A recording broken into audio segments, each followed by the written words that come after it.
Nabalantang ang publiko matapos i-anunsyo ni dating Pangulong Rodrigo Duterte ang kanyang biglang pag-atras sa kandidatura bilang mayor ng Davao City. Maraming haka-haka ang lumutang tungkol sa tunay na dahilan ng kanyang desisyon, lalo na't kilala siya bilang isang matatag na lider na hindi basta-basta umaatras sa laban. Ayon sa ilang malalapit na kaalyado, may mas malaking plano si FPRRD na maaring magbabago sa kasalukuyang takbo ng politika sa bansa. Dahil sa anunsyong ito, agad na bumuhos ang suporta mula sa mga tagapagsuporta ng mga Duterte. Marami ang naniniwala na ang pag-atras ni FPRRD ay bahagi lamang ng isang mas malalim na estratehiya upang palakasin ang kanilang kampo sa pambansang antas. Samantala, patuloy pa rin ang tahimik ang dating Pangulo tungkol sa kanyang susunod na hakbang, dahilan para lalong umugong ang espekulasyon na maaring may kaugnayan ito sa kasalukuyang kontrobersya sa Administrasyong Putin.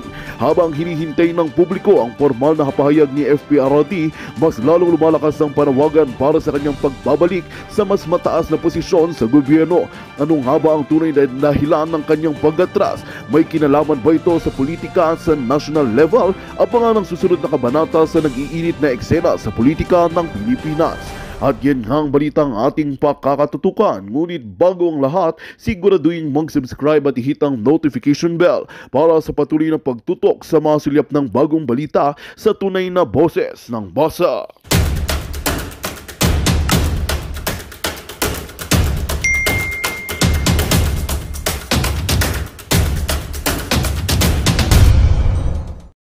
Naman natin, no? Kanina nga sa Banateros, sinabi ni Doc Lorraine na itong mga NPA, pinangalanan niya po yung NPA. So kung di nyo pa po napapanood yun, panuorin nyo. Pinangalan niya itong mga NPA na congressman, congressman. Yan, sila Raul, tapos may mga congresswoman, itong sila convicted child abuser, Castro, at marami pang iba, no? At kasabot ito si Trillanes. Matagal niya nang pinang-hostage. Kaya ito pong kamara, itong mga Congress, mga congressman, specifically itong mga bata ni Tambaluslos na Quadcom, ay matagal nang pinang-hostage eh. Tinatakot, parang binubuli si PRRD. O, ayan na ICC. O, ito na ICC. Ito na ICC. Akala nyo natatakot si PRRD? Bukas na papuntahin yung ICC. Diba? Nung dati iniimbita-imbita si PRRD, diba? Binubuli, punta ka rito, punta ka rito, punta ka rito. Sa ano, imbestigahan ka namin dito sa Quadcom. Nung pumunta, umurong sila. Saka lang nila tinuloy nung nagalit yung taong bayan. Ang dami. Ang daming pumalag. Kayo po, mga nasa social media, pumalag. So ganito po ang nangyayari.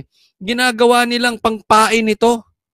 Pananakot sa Duterte. Ang akala naman nila, ito purpose dyan, one of the purposes nila. Marami po yan, pero isa sa purpose nila ay magkakaroon ng deal. Si PRRD ay makikipagsunduan, no? Ibibigay na sa kanila yung kanilang kagustuhan. Alam naman natin na itong si Martin ay gustong umupong presidente sa 2028. Yan po talaga ang target nila. And gusto na nilang mag-giveaway itong mga Duterte. So ito yung mga panakot. Hindi talaga kayo ha. Kaya nga, alam mo, praning po ito sila Tamba. Kasi sa katunayan, wala namang plano pa. Sabi ni BP Sara na siya ay tatakbo. Napakalayo pa nun. For the meantime, tigilan muna natin ang politika, magtrabaho muna tayo kasi anong mapapala ng taong bayan dyan sa agenda mo? 'Di ba? So alam naman natin hindi mananalo yan si Tamba unless magkaroon sila ng deal with the Duterte na si Duterte ay bumaba na. Gaya nung ginawa niya na that time, instead na magpe-president siya, nag-vice president na lang siya for BBM. Here we go again. Alam naman natin kaya nila kinokontrol eh. Pero nga, hindi natatakot dito si PRRD sa ICC. Kaya nga sabi niya, ito napanood ko mismo nung live, sinabi niya yan, papuntahin niyo yung ICC bukas. Pero ito problema. Meron tayong problema kay Marcos kasi walang isang salita. Dahil kay dating Pangulong Rodrigo Duterte na mismo nang galing yan, hindi napipigilan o pakikilaman ng pamahalaan ang investigasyon ng International Criminal Court sa Duterte drug war ayon kay Pangulong Bongbong Marcos. If yun ang gugustuhin ni PRRD, hindi naman kami haharang doon sa mga ICC. Ayan, okay So, eto, si Marcos. Marcos, sintonado ka ngayon. Kasi dati, ang sabi mo, hindi ka papayag na pumasok ang ICC. Ngayon, ang tono niya, sinungaling talaga to. Sinungaling tong mama na ito. Ang sabi niya ngayon, basta gusto ni Duterte, papapasukin niya. Iba na tono niya. Remember, kung masasaliksik nyo pa yung live ko before, nung binanggit niya ito na hindi niya papapasukin ng ICC, nung binanggit ni Boying hindi nila papapasukin ng ICC, hindi sila papayag pumasok ang ICC. Nasa live ko yun. Doon sa matagal nang nanunood sa akin, sinabi ko noon, hindi yan totoo. Fake news. Binubudol mo na naman kami, Marcos. Sinasama mo pa si Boying. Dalawa na kayong budol. Ngayon, fast forward to today. Tama ako, tamang-tama. Doon sa matagal nang nanunood sa akin. Tama ako o tamang-tama. Budol talaga tong tao na ito. Napakabudol mo, Marcos. Wala ka nang sinabing diretso na paninindigan mo. Hanggang ngayon, yung 20 pesos na bigas, wala pa rin. Nag-DA secretary ka, nagkaloko-loko lalo ang agrikultura natin. 1 milyong pabahay, asa na yung mga pabahay? Hanggang ngayon, wala. Pinagmalaki mo, flood control projects. Hanggang ngayon, may baha. Wala kang infrastructure. Meron bang natutupad sa pangako nitong si Marcos? Wala. Diba? Ngayon, papapasukin. Tapos, ipinapasa pa kay PRRD. Ipapaliwanag ko bakit may mali, bakit may sayad yung pag-iisip nito si Marcos. Hindi lang kami tutulong. Ngunit kung pumapayag siya na makipag-usap siya o magpaimbestiga siya sa ICC, nasa kanya yun. Wala nang kaming desisyon doon. Sabi diba? Ulitin natin, sabi, hindi kami tutulong. Na makipag-usap hindi naman kami haharang doon sa mga ICC. Hindi lang kami tutulong. Tinan mo kabastusan. Bastos to si Marcos.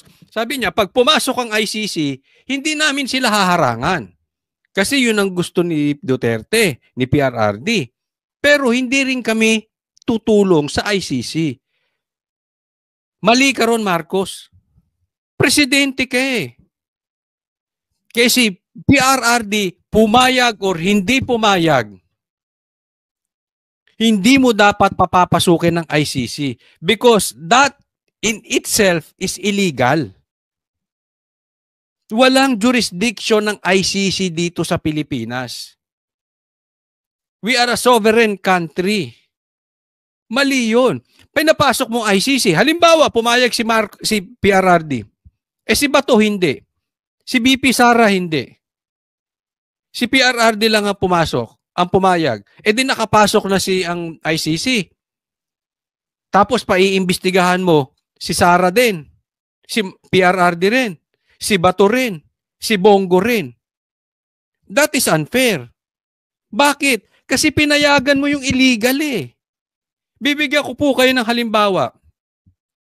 Halimbawa may nagsusuntukan, may nagrarambol sa kalsada at ikaw pulis. Anong sasabihin mo? Gusto nyo mag-away, hindi magpatayan kayo dyan. Sige. Ganun ba ang reaksyon, Marcos? O dapat inaawat mo yun? O dapat tinuhuli mo yung mga nagano nang hindi sila magkasakitan? Kaya gusto nila yun. Kaya ayaw nila yun. Yung nagrarambol sila is illegal in itself. Marcos, mahirap ang intindihin yun. Illegal ang pagpasok ng ICC dito. Wala silang jurisdiction, hindi tayo member ng ICC. Marcos, anong klaseng pambubudol na naman itong ginagawa mo sa bansang Pilipinas? Ipinangako mo na yan dati. Ngayon, binabawi mo naman. Pinangako mo na yan dati. Ngayon, iba na tono mo. Na paano ka, Marcos? Wala na ba kami talagang aasahan sa'yo? Kaya nga alam nyo, sa isang banda, naiinis ako. Naiinis ako dahil bakit itong Quadcom na to, pilit pinapupunta si PRRD. Pero alam mo, sa katunayan, ngayon, alam ko ganito rin nasa isip ninyo. Especially doon sa mga talagang legit Duterte supporters na matagal na. Believe kayo kay PRRD. Natutuwa kayo that you are proud. Alam mo, naramdaman ko, ewan ko kung ito rin naramdaman nyo. Nakaramdam ako ulit nang meron tayong presidente. Bagamat hindi si PRRD yung presidente natin ngayon, parang nakaramdam tayo ng totoong leader. Yung nakaramdam tayo ulit ng may tunay tayo na presidente. Yung may paninindigan, yung hindi weak, hindi pa bago-bago ng isip, may pakialam sa taong bayan. Isipin mo ang tandaanan ni PRRD and until now pinaglalaban niya yung drug war na yan. Huwag po nating kakalimutan. Mga kababayan ko, Quadcom, makinig kayong mabuti. Marcos, makinig kayong mabuti. Yang drug war na yan ay gusto po yan ng taong bayan. Because of that drug war, Marcos, nanalo ka. Alam mo kung bakit, kung hindi? Kung ayaw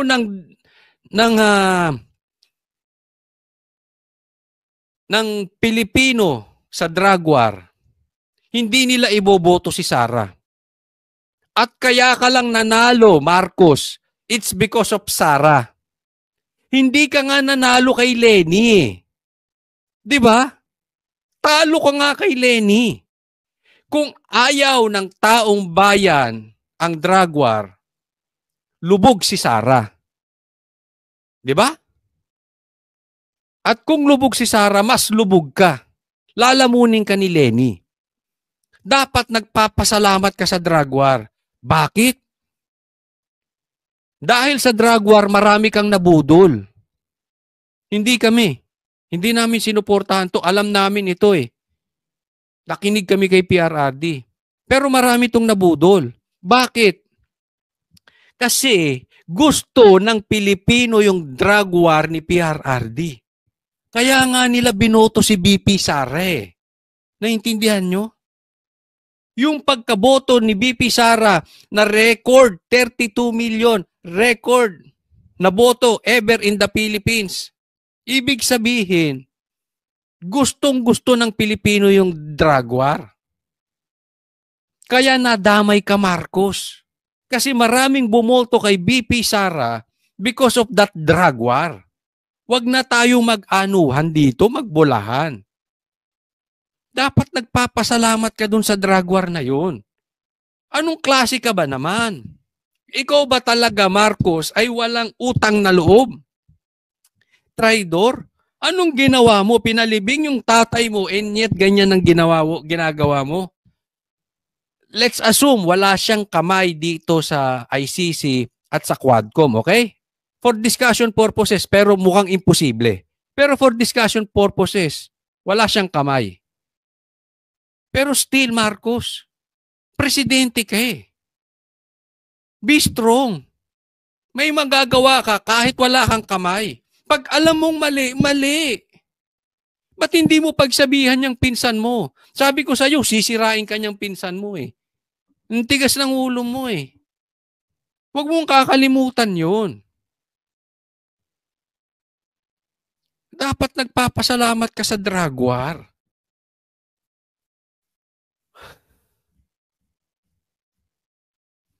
Nang dahil sa Duterte, nakabalik ang Marcos.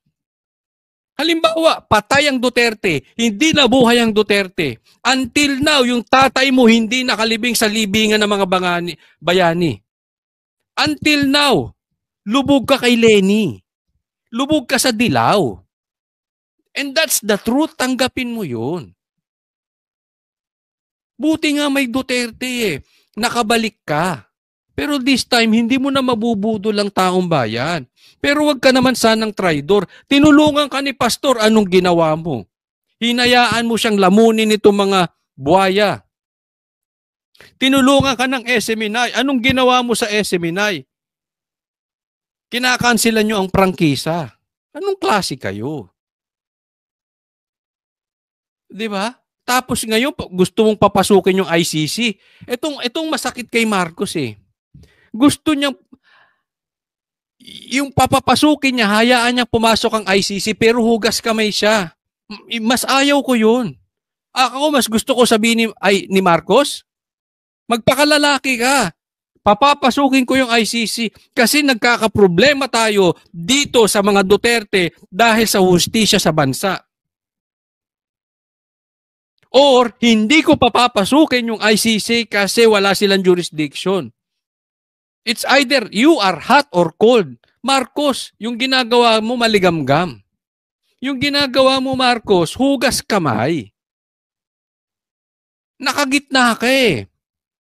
Ayaw mo magmukhang may mali. Pero gusto mong ipahuli ang mga Duterte. Anong kabaklaan yan? I mean, I have nothing against sa mga bakla, pero parang apaka-weak mo naman. Can you decide? Gusto mo o hindi? Presidente ka eh. Hindi po pwedeng wala kang magagawa. Papapasukin mo o hindi mo papapasukin. Ano ka ba, under desaya? Ako'y nagtatanong lang ha. Imposibleng wala siyang magagawa eh. Para kasi Poncio Pilato, hugas kamay ka eh. Nasa gitna ka. Kayo nga dapat magpa-drug test kayo lahat eh. Pati Quadcom. Bakit ba galit na galit kayo sa drug war? Pambihira itong mga to. Ngunit kung pumapayag siya na makipag-usap siya o magpa-imbestiga siya sa ICC, nasa kanya yun. Wala nang kaming desisyon doon. Mali ka doon. Anong klase kang presidente? Wala kang desisyon. Tumago ka na naman. Sabi naman ng Justice Department, kahit kumalas ang Pilipinas sa ICC, nananatili naman tayong miyembro ng Interpol. Isa pa to. Isa pa tong Department of Justice ni si Boying yan, pakana ni Boying. Sabi nyo dati, may press con ka pa. Hindi nyo papapasukin ng ICC. O ngayon may Interpol na kayo sinasabi. Tingnan mo mga politiko nating walang isang salita. Kaya kapag idinaan ng ICC sa Interpol ang isang request, obligado tayong tugunan ito. Kahit kasi Pilipinas, humihiling sa Interpol na maglabas ng red notice laban sa isang Paano isipin mo DOJ? Wala kayong magawa. Pag pinapasok mo yung ICC, parang sinabi nyo wala tayong hustisya sa Pilipinas. DOJ kayo eh. Hindi nagmukha kayong inutil dyan. Department of Justice nga kayo eh. Departmento kayo ng hustisya. Tapos papasukin nyo ICC, sasabihin nyo wala kayong magagawa, ibig sabihin walang hustisya. Bakit may Department of Justice pa?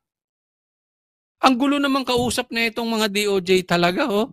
Alam mo, niloloko nyo taong bayan eh. Ako hindi naman abogado pero simple lang eh.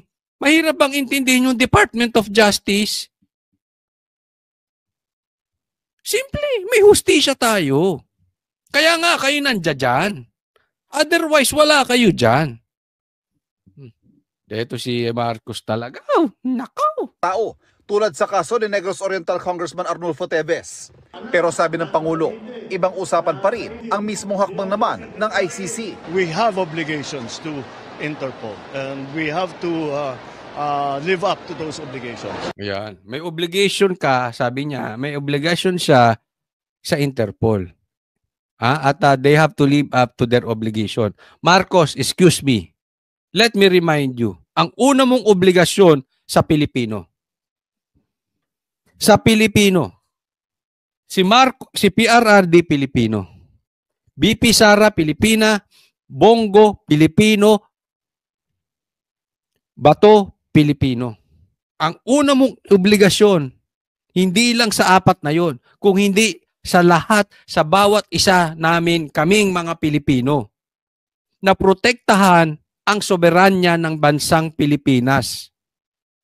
Wala silang jurisdiction dito. Bakit ilalagay mo ang investigasyon sa kamay ng mga dayuhan, ang investigasyon ng isang Pilipino sa kamay ng dayuhan na sa tingin ninyo ay dito naganap ang krimen, kung meron mang krimen, which I don't believe, but for discussion purposes, kahit patawagin yung krimen yan, dito nagawa yan, bakit nyo dadalahin sa mga dayuhan?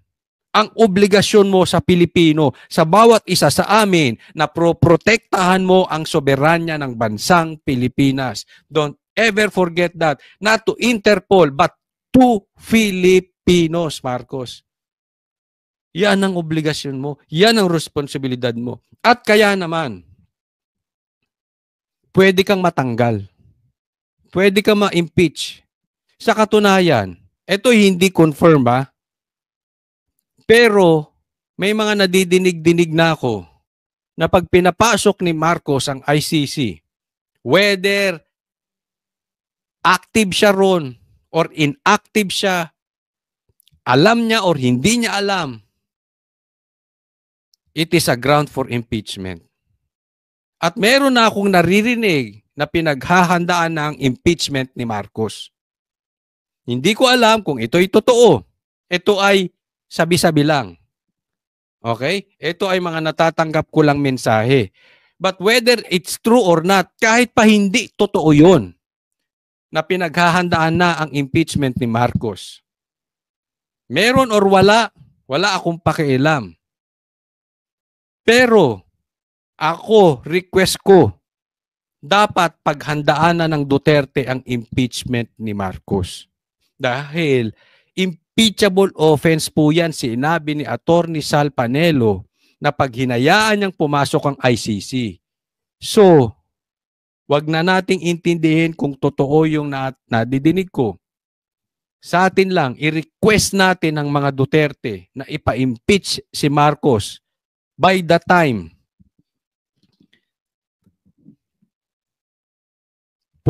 pumasok ang ICC. And don't forget this, mga kababayan ko. I'm addressing this also doon sa mga bashers na papasok. Makinig kayong mabuti.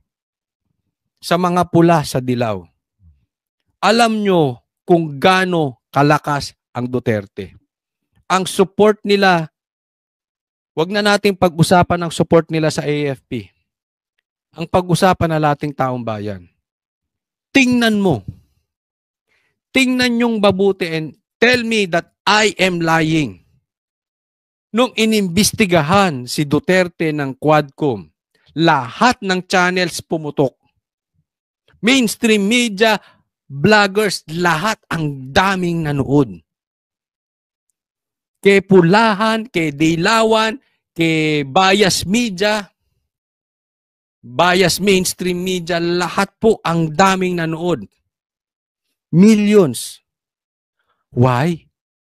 Nakabantay ang taong bayan. Nakabantay ang supporters ng DDS. Even na yung mga Quadcom na starstruck kay PRRD. Marami pong pictures niyan. Iba talaga ang karisma ni PRRD. Marcos, you have to admit this to yourself. You are just night and day. Basa po ang Marcos, ang apelyidong Marcos, if you compare to Duterte, malayong malayo na talaga. Accepting the facts will change you to a better person, Marcos. Kasi you are chasing the wind. Hindi mo na mahahabol ang Duterte. So better yet, do what is necessary, do what is right, and then enjoy your 4 years na panunungkulan. And then just be grateful to God to exit after. Don't hang on to power na plano nitong si Tamba. na ginawa din ng tatay mo. Accept it. Mahal ng tao ang mga Duterte. Kahit nga, alam mo, sabi ko nga kahit mga bashers I mean, even yung mga BBM vloggers, mga vloggers na supporters mo na loyal sa'yo, tumaas din ang mga views. Nanunood din. Why? That is the Duterte effect. Nakabantay sila That's something with spark. We all know this, that something might spark. Kaya Marcos, ako payo ko lang naman. Maitatama mo pa yung sarili mo. Kasi pag pinayagan mo tong ICC na ito, we cannot blame the people. Sabi ko sa iyo. But anyway, yan naman ang gusto ng taong bayan They are just waiting for Duterte. So, malay natin, maging blessing in disguise. Sige, iposas nyo si PRRD. Marcos, tingnan mo. Tingnan mo, until now, ilang araw na, malakas pa rin ang views ng hearing ni PRRD. Check even yung mga bata mong media. Yung mga mainstream media mo. Check. Ganun kalakas. Then, check nyo kung nagsisinungaling ako. Check nyo. May numero naman yun Makikita nyo yung views Makikita nyo. Tingnan nyo. Di ba? Ang problema sa atin, pag in denial tayo sa katotohanan. Sige, papasukin mo ICC. We'll see. We'll see how far it goes. We'll see what the ICC does. Dati nang Grabe sa rason, We'll see what the ICC does. Ikaw ang presidente. Are you listening to yourself? Nakikinig kaya nitong mama na ito, itong presidenteng ito, hindi ito si PRRD. Nakikinig kaya ni Marcos yung sarili niya? Ikaw ang presidente. And then you will see what ICC will do to your country. Anong klase ang leader? Marcos, ano ka ba? Leader, you lead. And they follow. Ay, sus. Teka muna. Wala yung ano ko Hindi yung ikaw ang susunod. Mapapamura ako dito Ay, nako. We'll see what the ICC does. Dati nang kinukwestiyon ni Duterte ang jurisdiction ng ICC, bagay na inulit niya kagabi. Ang problema, walang jurisdiction. Bigyan mo muna ako ng jurisdiction before anything else. Before you move, jurisdiction muna. May jurisdiction ba sila? May jurisdiction naman ayon sa isang ICC Assistant to Counsel. Pero mahalaga ang kooperasyon ng pamahalaan. May jurisdiction ng ICC at pwedeng magpatuloy yung investigation. At kulang na lang ay ang cooperation. Alam mo naman yung kampi-kampi na sila Una ng Pilipinas at essentially ng mga akusado. Pero bukod sa ICC, mismong PNP at Justice Department ang tumututok na sa pag-amin ni Duterte sa pagpatay, pagtatanim ng ebidensya at pagbibigay ng pabuya sa mga pulis para pumatay. Sa kabila kasi na ikinumpisal, wala pang linaw kung sino ang papanagutin sa extrajudicial. Hindi ko maintindihan 'tong mga magulang. Huwag kayong magpagamit sa mga politiko. Ginagamit kayo niyan 'Di ba? Asa kayo ng asa sa politiko na tutulungan kayo. Anong ginawa sa inyo? Ginagamit kayo for trial by publicity. May pakinabang sila dyan, hindi nyo alam. Bakit hindi kayo pumunta sa korte? Don't tell us walang hustisya. Sino ba nakaupo ngayon? Si Duterte o si Marcos? So wala din kayong tiwala kay Marcos. Sino bang nag-iimbestiga? Quadcom o ang Duterte? Sino makapangyarihan ngayon? Si Martin o ang Duterte? Di ba? Ba't hindi nyo dalhin sa korte yan? Hindi kasi matatanggap yung excuse na hindi, kakampi ni Duterte ang korte. Hindi. Si Marcos ng presidente. Ganyan ba ka-weak talaga si Marcos? I mean, if you allow ICC to come in at kayo ay wala kayong tiwala sa korte, it's just admitting na yung presidente nyo inutil. Yung presidente nyo si BBM inutil. Anong silbi niya dyan? Kaya hindi kayo pwede magpalusot nga hindi nyo makuha ang hustisya. Ang totoo niyan, ginagamit kayo ng politiko kasi kalaban nila ang Duterte. Padudumihin nila ang Duterte, bababuyin nila ang Duterte para sila may papala. Huwag naman tayong kakapiranggot ang isip. I have nothing against dito sa mga namatayan na magulang. Naintindihan natin na masakit sa inyo kahit sabihin nating adik yung mga anak ninyo. But still, ang totoong tulong ay sasabihin sa inyo ang totoo. Hindi nyo makukuha ang justisya sa ICC, sa Quadcom, sa korte po. Wala sa Senate inquiry, wala sa Quadcom inquiry, wala dyan. They are all in aid of legislation. Dapat maintindihan nyo yan, ma'am. Niloloko kayo ng mga politiko. Kaya ba nila ipakulong si PRRD? Wala naman silang kapangyarihang magpakulong. Wala silang karapatang maghusga. Kanino sila umaasa sa pag-iimbestiga kay Duterte dyan sa Quadcom? Magandang balita ang hatid namin sa inyo ngayong araw. Sa pagtatapos ng aming balitaan, nagbigay kami ng mga mahalagang impormasyon. Maraming salamat sa pagtutok at pagsuporta sa aming programa. Huwag kalimutang manatili sa mga susunod na araw para sa mga bagong balita at mga kwento na dapat nating abangan. Mula sa Boses ng Masa, magandang araw, Pilipinas!